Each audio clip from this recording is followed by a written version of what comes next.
I met him 15 years ago. I was told there was nothing left. Blank, pale, emotionless face and the blackest eyes. The devil's eyes.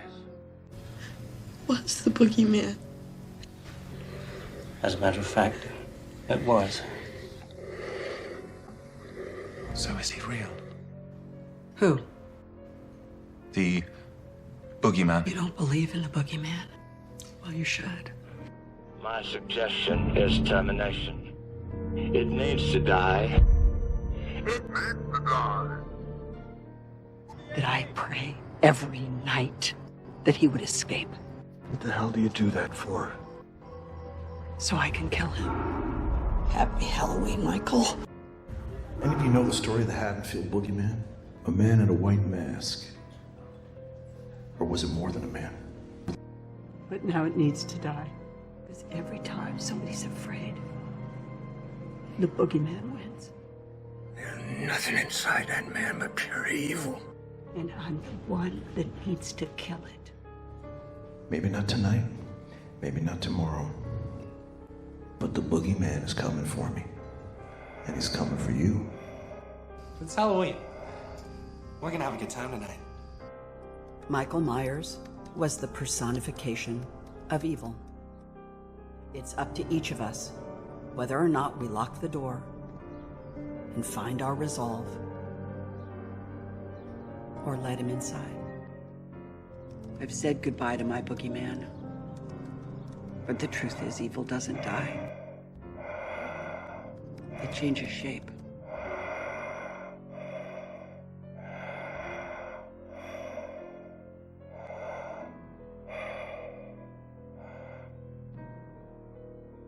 This is my review of Halloween Ends.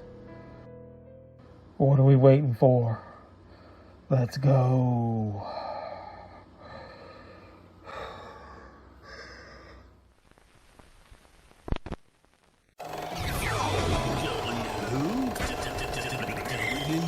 Arch 94.9 The Urge, Haddonfield's home for rock. I'm Willie the Kid, and there's nothing you can do about it.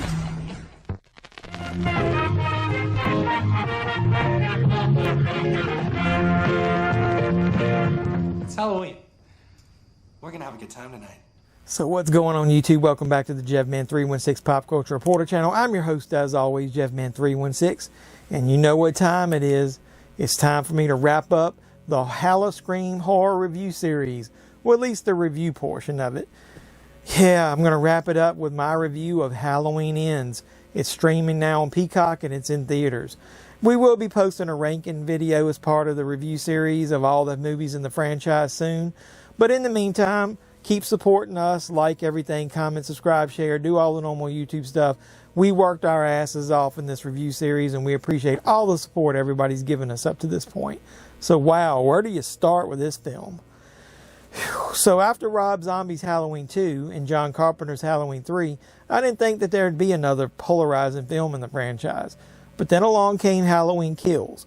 People really hated some of that Evil Dies Tonight nonsense and all that overly dramatic dialogue that was spewing out of Laurie and Frank when they were in the hospital. Well, holy shit, now comes Halloween Ends. It's even more polarizing. And I don't like to pat myself on the back, but I told you so. Did you watch any of my videos leading up to the release of Halloween Ends? This is the most polarizing entry by far based on what I read online. So I've looked at Facebook groups, specifically Halloween and horror groups. I've looked at Twitter. I've looked at Instagram. And I mostly see comments that seem like this. Who the fuck wrote this bullshit? Or this. Holy shit! Randomly I see a positive comment, but it's like this. Holy shnikes. But then it usually comes back around to this. You gotta be fucking kidding. So Halloween Ends once again stars Jamie Lee Curtis as Laurie Strode, supposedly for the last time. Andi Matichak as Allyson. James Jude Courtney returns as the Shape Michael Myers. Will Patton comes back as Frank. Kyle Richards as Lindsay. And we get introduced to Rohan Campbell as the new character Corey Cunningham. More on him later for sure. So what do you think my opinion of Halloween Ends will be? Well, I'm wearing this shirt here to distract all the haters. Look at it. Let it hypnotize you. Let it distract you from your hate of Halloween Ends for a minute, because I actually liked Halloween Ends. Yeah, I know, right? I am not listening to Jeffrey, but he's still talking. Okay, do you have time to get all the venom out of your system? If not, I'll wait a second. No, don't unsubscribe. I'm sure I'll say much more controversial things in the future about this film or other films. Now, I know I'm not a popular YouTuber that does reviews that it can influence people into watching a movie or not, but I'm always open about my feelings on a movie, and I'm always going to give my totally honest opinion of it. I also don't mind being second guessed, though, so blast me away in the comments and let me know why I'm wrong about all my positive comments of Halloween Ends. So maybe one of the reasons that I was able to like Halloween Ends is because I went through the 5 stages of grief about this movie over the past couple months.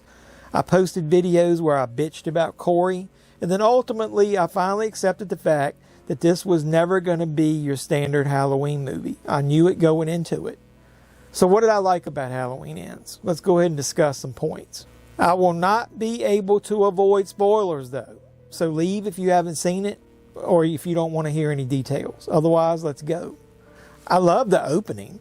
Even the radio DJ playing over the production company logos was cool. It let you know right off the bat it was going to be a different type of Halloween movie. I like all the calls to the original movie during the opening sequence too. John Carpenter's The Thing on the television was a nice touch, since the original movie The Thing from Another World was playing on the television in the Halloween 78 movie. Corey being that reluctant babysitter was kind of cool. The tension between him and the kid was great when he wanted to play hide and seek. Even though I knew what was going to happen to that kid, it was still very jarring to see it. Killing a child in the opening of any movie is a bold way to start, to say the least. After that, I loved how it jumped right into the titles. The mother screaming into the credits as they transition was awesome. And another callback to earlier Halloween movies when you look at the title sequence. Halloween 3 vibes all the way, man, with that color and that font. Look at this photo. They did it with every entry in the new trilogy. They matched the original 3 films with the font and the color. Very cool. I love the pumpkins, how they change and like destroy the one before it from the inside. I liked it better than the burning pumpkins from Halloween Kills, but I don't think it was anywhere near as good as the inflating pumpkin from Halloween 2018. That was pretty ingenious. So the opening narration from Laurie when the movie actually started showed that she had settled down and was a little more grounded. Her grief had turned into acceptance, and she had moved on to a new phase of her life.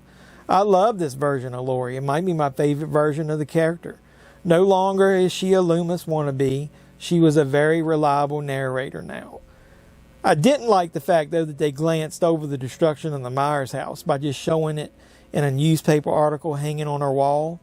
That was a very important plot point in Halloween Kills. Michael, working his way back to his home.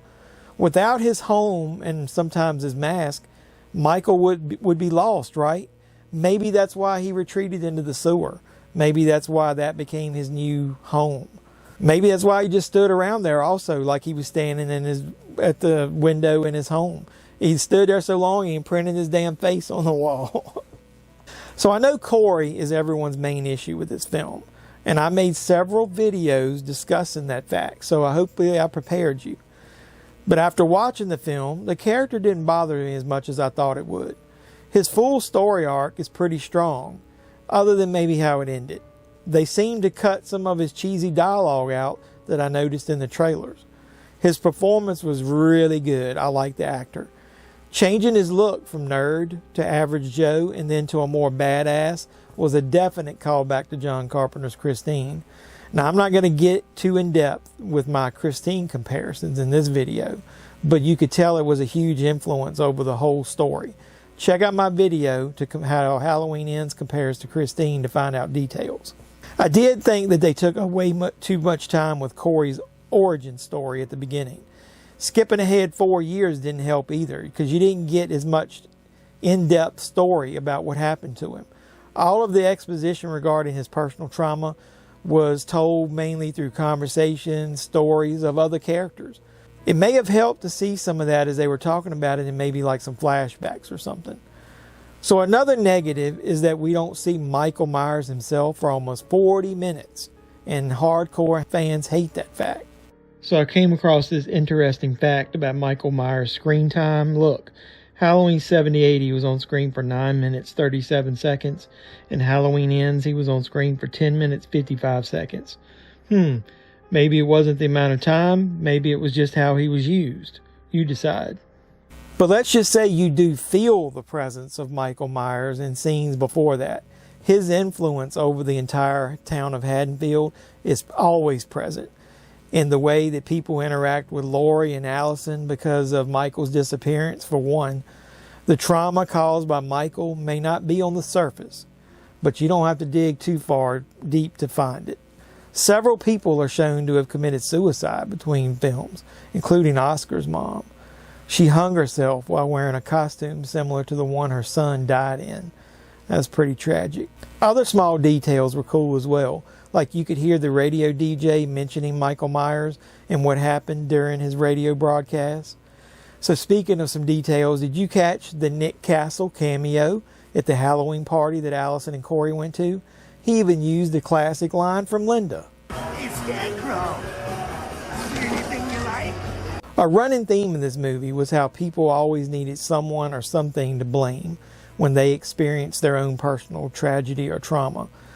Victims of Michael blamed Laurie, and the town jumped all over Corey as well once they didn't have Michael to focus on. Corey became their new boogeyman. Corey was a victim who was pushed to his ultimate demise. So more about the story, let's get into some points. Michael pulls Corey into the sewer after Corey is attacked by the bullies on the bridge and thrown over. I like how you can see Michael sneaking on the edge of the screen in that field before he pulled Corey down into the pipe. This movie has quite a few details like that which are often missed. You got to look close. So most of the first confrontation between Corey and Michael has been seen in the TV spots and the trailers. But one part that wasn't seen is when Michael grabs Corey and they share this moment where their eyes connect, like their eyes lock on each other. You can even see Michael's reflection in Corey's eyes, which is an awesome detail. Some people online think that maybe Michael possessed Corey at that point, or passed along or transferred his evil to him. I don't think this is the case at all. Corey was on the verge of cracking before meeting Michael at that point. I think this was just what took him over the edge. Michael Myers represents the infection of evil that Laurie keeps talking about throughout this film. Michael saw something in Corey's eyes when they connected. He did his little head tilt. This encounter brought the evil and the need for revenge totally to the surface for Corey. It allowed that evil infection to grow within him. The second time Corey meets Michael is when they share or team up on the cop. This cop was borderline harassing Allyson up at this point, and Corey baited him down into the sewer. So I believe Corey fully intended Michael to kill that cop. When Michael was too weak to seal the deal, Corey had to take action and join in the fight. I don't think he ever planned to team up with Michael. It just kind of happened naturally at that point.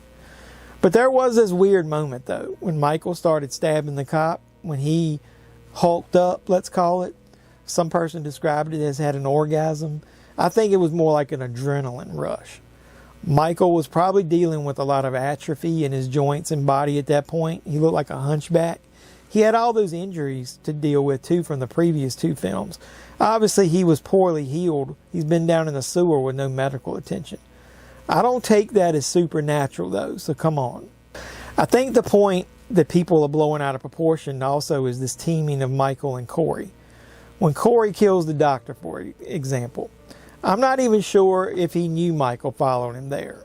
Maybe he did. Maybe he drove him there. Maybe he knew he followed him there. I don't know. But check out this silly photo I found on the net of Michael and Corey together. Yeah, evil rides tonight. That's what somebody said on one of my live streams. So they leave this part to our imagination. Speaking of that doctor kill, though, did you catch Corey stabbing him over and over in the dark before the nurse turned on the light. Also, that scene with the doctor kill was a little different in the trailer. Did you see the doctor laying face down in the pool in the trailer? I wonder why they changed that. I do like how Corey seemed to get into it, though, when Michael kills the nurse. It was very unnerving, and it was a great nod to the Bob kill from '78 as Corey watched on as Michael killed her. So another scene that most people hate is when Corey finally snaps, goes back to the sewer, beats up Michael, steals his mask. Some people who are a little forgiving of the plot up to this point lost it during this scene. So Michael getting punked by a kid like this did seem a little far-fetched. But I think Corey wanted and needed Michael's mask to complete his transformation into his evil self. And maybe Michael needed that moment to get his last legs under him for his final battle. Because if you noticed, as soon as Corey left, he sat up like OG style. Once his mask was gone, he was pissed. Just like when Karen took it and he went after her in Halloween Kills. Now let's talk about Corey's next victims after that. I wish they had shown his mother's death. We only get him stalking her from behind in their house, and then she screams. A lot of these parts of that scene were shown in photos. Hopefully that full scene will be on the Blu-ray. She was a queen bitch, and I kind of wanted her character to die. And how about that weird kiss she gave him on the lips anyway? Gross. So the bullies and the DJ kills were up next, and those were all awesome. I know some of them were a little off screen and you didn't show all the details, but I love the junkyard scene and the radio station scene. I love how at the junkyard Corey ran over the girl with the truck. That had major Christine vibes. And then that blowtorch to the face of that bully was awesome. I wish more of that had been on screen instead of a little out of focus. Now then the DJ kill was one of the most brutal kills in the movie, where he left his tongue flipping around on that turntable. That was gnarly. I think another issue people have, especially diehard Michael Myers fans, that one of the problems they have is that Corey got all the good kills and Michael didn't get many. My main issue with the final act was how Corey ended his story arc. Stabbing himself in the neck so Laurie would get blamed by Allyson. Really? Michael's mask was laying beside him the whole time. Even though Allyson did overreact and leave, Laurie could easily explain what happened with the mask. If Michael's return wasn't a reality, that is. So was he supposed to commit suicide or just wound himself? I don't know. I guess he could have lived if the lady with the light bulb in the neck lived like she did in this movie. It may have been better if his character had like a little redemption moment. Maybe he could have snapped back into reality if he saw that Allyson was in danger because he was in love with her. Maybe he should have been killed by Michael while trying to save Allyson. Oh well, either way, that didn't happen and he's dead by the hands of Michael. And then we get to the final battle. It's just like I expected. It was a little short for my taste, considering it looks like we saw almost all of the important details in the trailers and TV spots. I'm going to give them credit, though, for having the balls to give us a definite end to the Michael Myers and Laurie Strode saga. There is no coming back from the junkyard grinder. Man, that was kind of emotional. Die-hard Michael Myers fans must have either cried or screamed at the screen when they saw what was happening. This is some bullshit right here. So Halloween fans seem to be divided into two groups at this point when they're talking about this movie or reviewing it. First, you get die-hard Michael Myers fans who feel ultimately disrespected with how the character was treated. And I understand their frustration, and it does have merit. The other camp, which seems to be the minority, are the fans like me who like films more than just the ones about Michael Myers. They focus on details in movies like the music, the atmosphere, the story, the direction, the cinematography, nice fleshed out characters. And I fall into that second group, it seems, because I like all of those aspects of this movie.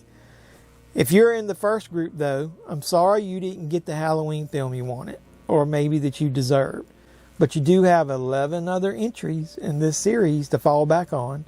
I, for one, don't want to see a 70-year-old man trying to maintain his horror icon status in any more films from this timeline.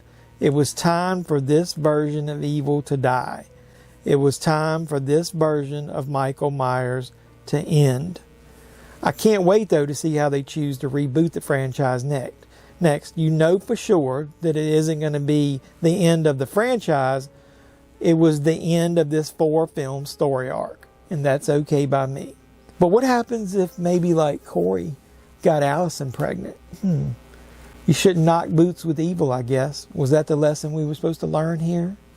So what's my rating for Halloween Ends, you might ask? I'm going to go ahead and give it a thumbs up. It's not on fire, and I'm not giving it 2 enthusiastic thumbs up. Just a thumbs up. But I liked it more than I hated it. So hopefully you respect my opinion of this film. It isn't the best movie in the Halloween franchise, but it is definitely not the worst. So coming up next, I'm going to be doing a ranking of all the Halloween films, like I said in the video.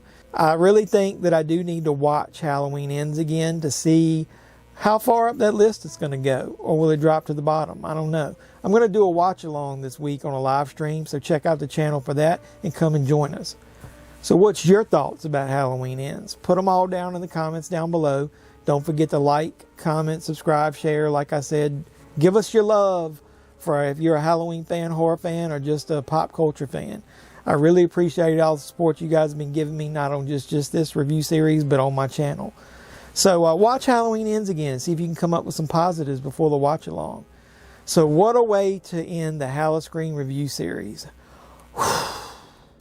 So as my review for Halloween Ends comes to a close, so does this review portion of the HalloSCREAM review series. I hope everyone enjoyed the reviews, and I hope my opinions of Halloween Ends are not too polarizing. I did actually like the movie, so I guess evil did actually die that night. As this chapter closes on the channel, a new one will open. What's up next? Stay tuned to find out. This is JeffMan316 signing out by saying, you guys be safe out there.